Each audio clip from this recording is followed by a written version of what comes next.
Okay. So let me get this right. I just told you that I want to increase my sales, and you just told me to get rid of my salespeople.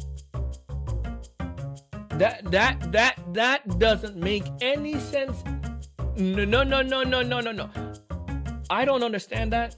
It don't make any sense to me. But here's what I need you to do. I need you to come back and explain that to me in a little bit more detail, because I got some questions for you. Yeah, talking about getting rid of my salespeople.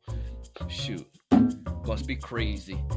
We're going to talk about this in this episode today. And Andy's going to come and justify himself to me on why he's telling me I need to get rid of salespeople. You want to get rid of you and me? Please. Let's see this.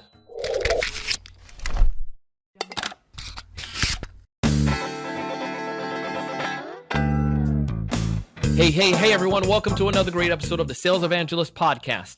I'm your host, Donald C. Kelly,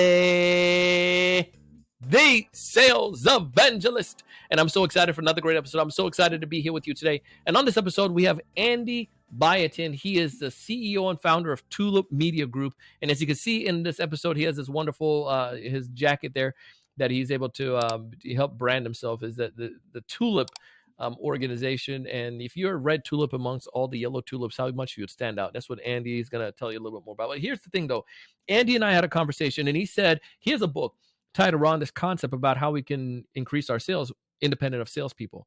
However, please don't get too mad at this one, because Andy has some really good points. And I'm not saying he's not saying get rid of your sellers.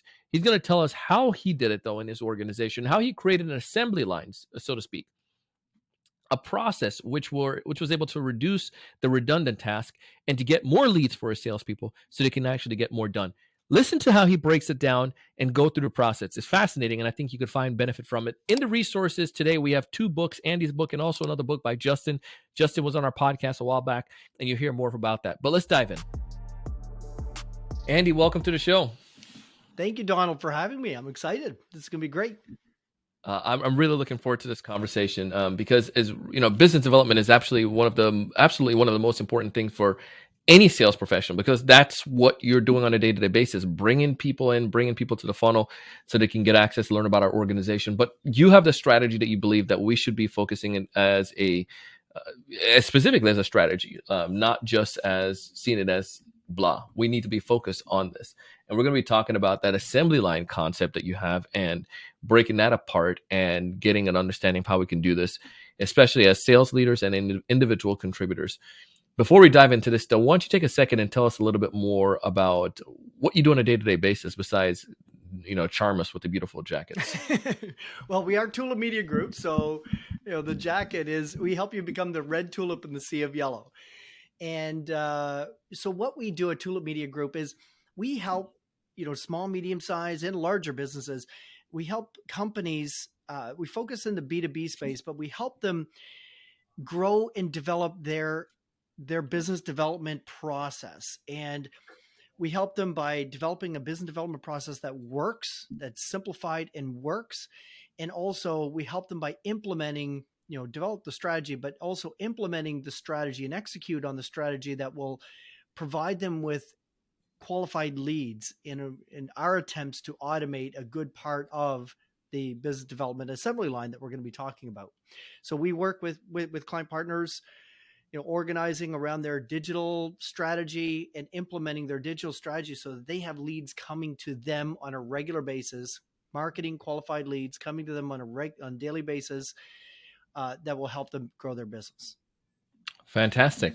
So let's dive in. Why the assembly line in the first place? Or tell us exactly what you mean by we should make this into an assembly line, because I'm sure there's a problem that comes back to this, that why you decided to go this route. Sure. So it all started with us when we looked at our own business development and the client partners that we were working with, and thinking, this is the big hurdle that a lot of businesses have, is how do they grow their sales? The challenge is with a lot of businesses, there are oftentimes two different silos. You have your marketing team or department, and then you have your sales team or department.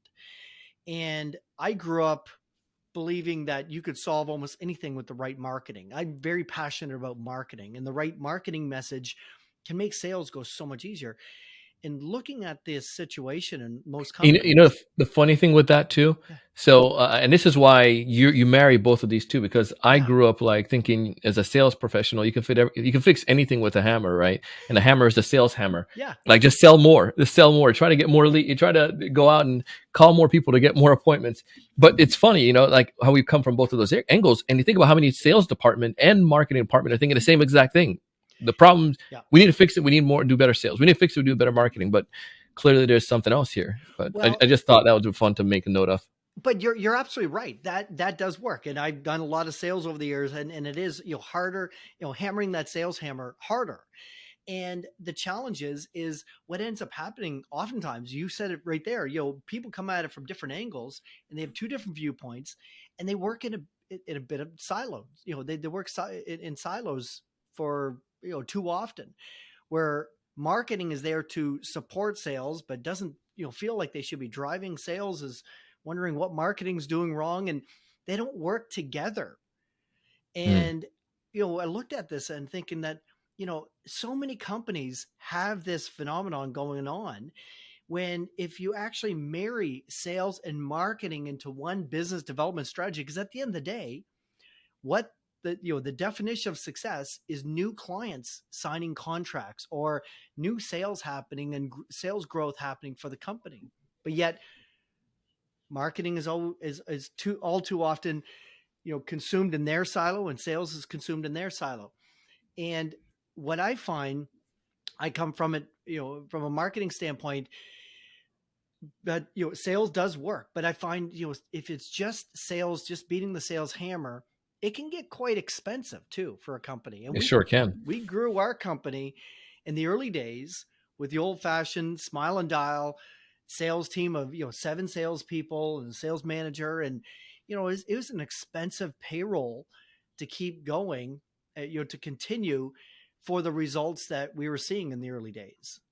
Hmm. And for us, it was really when we looked at this and think of why is this two different activities when everybody's goal is the same? It's to Yeah. grow the business. So that's why So we looked at combining the two, and we actually call it smarketing, combining it's sales and marketing. marketing into one business development process that works. Break that process down for us. So here's what I'd like for you to do, if you don't mind. Yeah. Take the first step. Tell us what that traditional process was like with that 7 reps and a sales leader. What did that look like, functional wise, and what marketing was doing, and then marry to us that assembly line that you guys create, and then we can Sure. take a minute and break that assembly line down, if that's cool. Yeah, for sure. So for us, what would happen originally is we had marketing similar to a lot of companies. We would do our social media posts, we would do our some PPC marketing, we would do all these different marketing endeavors. We'd be blogging on a regular basis to try to bring our website, bring the traffic up on our website. But we weren't, at the time in the early days, we weren't really good at converting the right type of people. So marketing was working hard to develop all this great material, great content to put out there in the universe to try to attract people into our funnel. And we'd even do speaking engagements, we'd be on the road, we'd be doing all these different types of marketing. And I define marketing as anything that you do outwardly into the universe to attract the right type of people, to bring them into to be in a conversation.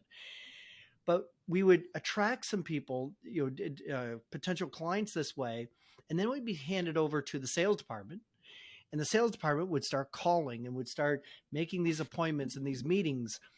But the interesting thing is that oftentimes, and I don't get me wrong, I think there's a lot of salespeople that are extremely talented, but oftentimes when you're a prospect and I engage with something on, whether it be social media or online or on a website or in person at a trade show or a conference, and then I'm handed off to a salesperson, which Hmm. your natural reaction is to become defensive, right?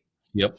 They're trying to sell me something. They're trying to sell me something. So I'm going to be a little bit defensive, and I'm not sure, I'm going to be guarded, and I'm not sure, I'm going to step forward in a very cautious manner. So oftentimes we would have great prospects at conferences come back And our process was not unlike a lot of companies. It would be handed off to the sales team, but the sales team always had a hard time, or often had a hard time, moving that sale forward. It was because the prospect becomes defensive. Hmm. And I actually, a good friend of mine, we were at a conference in Boston, and a good friend of mine, he runs, I talk about him in our book. He runs a company called What's the name of the book, by the way, again? The book is Double Sales, Zero Salespeople. And it's basically how to double your sales with adding no more salespeople to your organization. And Patty Condon, great friend of mine, located in Denver, Colorado, and he does high-end home renovations. And he said, I did something transformational to my business this past year. He said, what we found is, we had marketing, find these prospects, they would come in, then they would talk to a salesperson, and that's where energy would kind of go down. Then they bring this prospect in, talking to designers, talking to people who were going to be involved in the project, and the prospects would get excited. We'd get excited talking about the color of the trim and the type of molding and the countertop being used and so on, the lighting. And then he said it would go back to the salesperson, and oftentimes the sale would be lost. So he said, I'm going to do something transformational. I want to not have salespeople in the traditional sense. What I want to have home designers and decorators and these professionals, these design professionals, talk to prospects, get them excited about their project. And then when it comes time to sell, he said, your closing line is this: we would love to do your project for you. All you need to do is sign right here. And he said he made that transformation, and sales started growing for the first time in a long time. Sheesh. And I was thinking to myself, that's interesting, because at the time we had this whole sales department that was costing us, over $1 million a year, and it was not producing the results we were looking for. And I thought, that's interesting. So I went back. All these salespeople on this call now, they're like, hold on there, Andy. No. Keep going. We changed our focus. We changed our approach. Now, I did something very, very drastic, and I don't recommend this for most people, but we went back and we actually shut down the sales department. Dang. And one afternoon, went in, and it was the toughest day because it was a lot of good friendships there and so on. But I let everybody go. That was a really drastic move. But what I felt like I needed to do something drastic to pivot our business development process. And we started focusing a lot more on marketing to generate really good qualified leads. And then they would talk to our digital marketing specialists. They would talk to our marketing specialists about their project and their strategy and get them excited. And then let them, when the prospect was ready, just let them know that, yeah, we'd be excited. We believe we can help you out here. And here's what the next steps are. Now, that process and that pivot that we did in 2019, just almost a year before the pandemic, it really changed our business. And then our client partners said, well, whatever you did there, we want you to do that for us. So what we found is now that when we go into a client partner, we can help them build their business development strategy and execute on it. And, for instance, we work with a lot of insurance agencies, and we always say, no, this is not to replace your sales team, because you still need your sales team. Your prospects still need to speak to somebody before they sign a commercial insurance policy or whatever it might be. However, we're going to make your salespeople a whole lot more effective by providing them with leads on a regular basis that they don't have to go out and work for. So that was really the pivot in our business at Tulip Media, and what turned our sales trajectory around, and quite frankly, ended up being a product that we now do and create and roll out with numerous client partners all over North America. So make sure I understand this correctly then, because I think there's a lot here that goes back in line with just like pure, it's just pure fundamentals that just make sense. One, making a drastic change, because I think sometimes it's hard for us to change status quo. Is it's like that I don't know. It's like gravity, man. Sometimes you just want to keep us down, like keep us in the right, in the same area. And obviously, if something work, obviously the status quo is amazing. But the problem is sometimes you need to make the change there. And because you guys made that drastic change, you had to have something that was going to bring money in because and you needed to be done too. Donald Miller concept, I felt you went.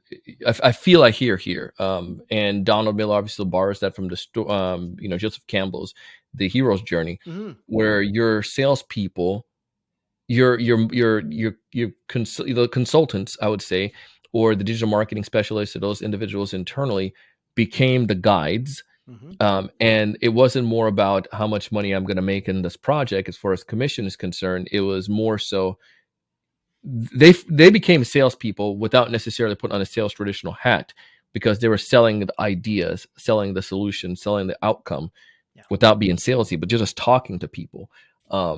And that made it, and it's obviously more fun for the prospect in that vein. Yeah. So, I see how that worked there. That makes total sense. And I think anyone, no matter what organization you are, and like you said, if we bring in the leads for them, those salespeople need to become those guides. They need to adopt that mentality. That maybe don't necessarily need to become a digital marketing specialist, depending on whoever's listening to this, or the product engineer. However, they need to think, how would that person behave? Are they going to say, well, hey, we can upsell you this, or are they going to talk to them about this is how this solves a problem for them? You know what I mean? Yeah. Am I making sense on that? Yeah. 100%. And I'm a big believer in, the prospect is the hero in the story, and you don't Sure. ever want to take that away from them. The best way, and we'll get into the marketing strategies here in a moment, but the best way to connect with a prospect is to meet them with where they're at. If you come in as the knight in shining armor, you're not going to get anywhere. You're there. You're not going to have the trust. You're not going to have that, that trust from the prospect to guide you along the way. And the best, Clay Clemens, he's one of the best copywriters in the world. He's written some of the most effective ads for Google and some of all the big names out there. But he said, picture it this way: if you're sitting at a bar and a stranger comes up and sits next to you and starts complaining to the bartender about a situation going on in their life, that your company has a product or a solution to that problem, how would you approach them? Would you say, hey, my name's Andy, Donald, you know what you should do? Here's what my company does. And, I've got this solution and I can fix your problems and I can do this and that. You're going to be like, who is this guy trying to sell me right next to me? Right. Yeah. I haven't even really met yet. But if I lean over and I say, Donald, I can't help but overhearing, I hear you're having a challenge with X, Y, and Z. That's going to be tough. Like, how is your company dealing with that? Like, what are you doing about it? What do your employees think? What does your staff think? What are some of the strategies that you've implemented so far? And then you can share with them. It's interesting that, I've worked with a number of companies to solve similar kinds of situations. And, there's a few different tactics that might work well for you. Would you be open to considering them or looking at them or thinking about them? And then all of a sudden you'd be like, yeah, this guy, first of all, he met me with where I'm at, right? He's talking my language. He understands my frustration. And then you're more apt to trust the person. And when they say, we've worked with a number of people just like you and have helped, by giving them some strategies and so on, like that really allows them to take ownership of the situation and to navigate their way out of that situation. Would you be open to something like that? Like hearing some of these ideas? And, all of a sudden you have that trust and you think this person actually gets me. They're interested in what my challenges are, and they want me to look good. They want me to be successful and to navigate my way out of this. So I'm a big fan of that hero and guide analogy. You always want to be Yoda. Let them be Luke Yeah. Skywalker. You don't want to be the knight in shining armor, because you'll turn them off and they will look at you as a salesperson that's trying to push the next widget on them that they probably don't need. So the last 10 minutes here, let's go through that process now. I want to see that assembly line. How would I do that? Let's say I have a market, I have a sales, I have a company, and I sell or just go back to you, put yourself back in that shoes, or some of the Sure. clients you go in place with them. How do you marry sales and marketing? What that assembly line would look like So now? the way we start at Tulip Media Group is we have our digital marketing specialists that will work with our client partners, and they want to, first thing we do is try to understand their prospect, their prospect client. So not just the the core customers as the demographics, although we need to understand that, but what are the pain points? What is who's what's the villain?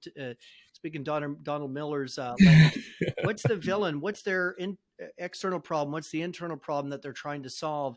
To really understand who they are and what they're trying, their state of mind at the moment that you're interacting with them, and you're interacting with them for the first time. So we truly try to understand who is the core customer and where are their pain points. Then we look at it. Now, Justin Rothmars wrote a book called The Machine, and this was a little bit of the inspiration. Yeah. And yeah, Uh-huh. you I know that book. had Justin on a show He's awesome. 4 years ago. He's Yeah. awesome. And we look at it and say, okay, it's a whole business development assembly line. And when we look at our own at Tulip Media Group as an example, we have 8 steps in our business development assembly line. It starts with prospecting. It starts with finding that list of prospects that you want to go after. And then step number 2 is lead generation. That typically that would be the cold calls. Step number 3 is you get somebody interested, you get them on a demo. Step number 4 is, move on and on all the way up to step number 8 when a contract is issued and signed. Well, in a traditional sales organization, all too often you see, a company I'll hire, Donald, I'm going to hire you as a salesperson. Now, what I want you to do is I want you to find a list of insurance agencies to go after. I want you to cold call on them. Once you get a meeting, have an introductory meeting, qualify them. If they're a good fit, then do a demo, have these discussions, and then, quote on their work, navigate all the questions they may have, and then issue a contract. But it's one person doing front to back. Now, where I Hmm. get the idea for the assembly line is, you look at the turn of the last century, Henry Ford did not invent the automobile, but he invented the assembly line that made the automobile standardized, predictable as far as the quality goes, and affordable for the masses. And all he did was, before Henry Ford, an automobile was created by craftsmen who, you know, created created the chassis, put in the axles, added on the wheels, did the interior, dropped in the engine. They did everything front to back, but it's very ineffective. It's very Yeah. inefficient. Instead, Henry Ford built the assembly line and said, okay, there's going to be these stations. And each station, I want a specialist who is really good, who's better than anyone else to assemble the axle. Then I want the next one to put on the wheels, and go on and on. Therefore, it allowed people to specialize in their area of strength and not worry about their area of weakness. So it made the whole process run so much smoother. Well, business development is the same way. Give you an example back to us. I'm a really good closer. I'm not a good door opener, but there are people on our team that actually, some of the digital marketing specialists, very, very social, very outgoing, and they'll open the doors and they'll make a connection, and they're amazing at that. Other people will be great at the technical knowledge and developing the strategy, and they're amazing at that. And then once they answer a few questions, they may, those people may have a hard time closing a sale. And that's where I might come in to help close the sale, because that's what I'm good at. So in a business development assembly line, of 8 steps, let's say, maybe your organization, maybe a prospect should be talking to 3 or 5 different people Hmm. with a warm handoff, with one person being consistently with them all along the journey. But it's not one person does the research all the way to closing a contract, right? No. That's the difference. And you figure out what are those stations, and like I said, our stations are the research, then the lead generation, the qualifying, the demo, the confirmation calls, the finishing calls, and goes on and on. And just like Henry Ford developed the assembly line for the automobile, what is your business development assembly line? What are all of those stations along that journey for your prospect, from the very first time your company spends a dime trying to land a sale until they actually sign the contract? what are those stations? And then ask yourself, how do I optimize each station? Because different people may need to be involved in different steps. And then how do I automate, just like Henry Ford with robotics, how do I automate as many of these stations as I can? Gotcha. Because that was going to be my question. I was going to say, so man, I got like, if you break down my sales process like that, like 8 steps after I 8 different individuals to do a job, but it sounds like you're saying then utilize technology to help you as well as Utilize much as technology. possible in some of that. Yeah. And even for ourselves, we have 8 steps in our assembly line. The first 3 to 4 are automated through digital marketing. We don't no longer do research. We no longer do, cold calls. We no longer do prospecting. We most often don't do qualifying calls, because using digital marketing strategies and, a website that is optimized to convert leads, the only people that drop out of our, that move on from steps, 4 to 5 in our are the ones that come from our automated marketing process, that are qualified already and are ready to speak to someone about a specific strategy for their business. And that's exactly what the Tulip Media Group team does for client partners as well, is organize that business development assembly line. And then how do we optimize the first half of that assembly line? How do we automate the first half of the assembly line through effective digital marketing tactics, which starts with the website and optimizing, because it doesn't matter. I always say, I don't care how much traffic we have on our website. I really don't care how many Facebook likes we have or how much social media engagement we have. What I care about is how many times does our phone ring, how many people fill out contact forms wanting to learn about how we can help them, and how many times do they book a meeting in one of our marketing specialists' calendar. That's those 3 things. Those are our measurements of success, and that's what we measure for client partners as well. And that's it. And it's a beautiful thing when we're on a daily huddle and one of our marketing specialists says, yeah, and overnight I have 2 introductory calls today from meetings that were booked since we left the office yesterday. That's amazing. That's what we do for client partners at Tulip Media Group. And that's that whole develop that business development assembly line. And then how do you automate the first half of that? Love it. And I'm sure we don't have enough time to go through all of that, but in your book, you probably talk about some of those different strategies, tools that can take advantage of to be able to help to make some of those things automated. Yeah. We talk about it all. Myself and Jessica Embry is my co-author. We wrote this book last year, and we talk about all the steps and how to consider it. And there's a lot of nuances there, but how to create that and create real measurable results, so that, and one thing that we love to hear from our client partners is when they say, you know what, with Tulip's help, we developed the strategy, and we help them implement that strategy, that make it super easy, that our salespeople are now, they want to be involved in the process because they're getting marketing qualified leads landing in their inbox every morning. Yeah. I love this, man. Listen, I know we don't have a whole bunch of time to continue to go on, but if folks are curious, they want to get access to your book or to learn about you a little bit more, Andy, how did it go about connecting with you? Sure. Well, our website's tulipmediagroup.com, but we have a special URL for your audience, Donald. And it is, if they go to tm.media/double sales, it's tm.media/double sales, they can download a chapter of the book. They can buy the book if they want. But what I'm most excited about is they can book, if somebody wants to talk through their own business development process or assembly line, they can book a call, no charge, half-hour call in either Jessica's or my co-authors or my calendar. And again, we leverage Calendly because we want to automate the process. So we make it super easy. Well, I love it. Big fan of Calendly as well. Yeah. And grateful for their support of some of the things that we've been partnering together on. But listen, man, I love it. I can't wait to hear more about this and to see it further in action. We'll check out the book, and we'll make sure folks can get access to that as well and to take advantage of the offers here at the link. Appreciate your generosity with that. But thank you so much for coming on the show. Thank you, Donald. It's been a blast. Hey, I told you, man, Andy justified it. I understand where he's coming from now so much better. So we can have a better discussion. And for you think about it as a sales rep. What more can you do? Are there certain tasks that are just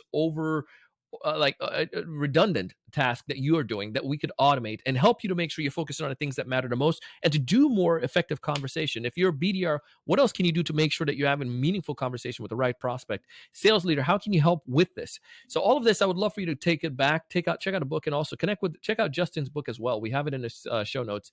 Connect with Andy. Tell him that you heard him here on the Sales Evangelist podcast.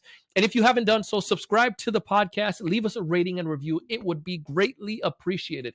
You can also learn more about some of our cool things like TSC Plus, which is our community designed to be able to help individuals like you and I build more pipeline and close more deals. You can find information about TSC Plus in the show notes as well.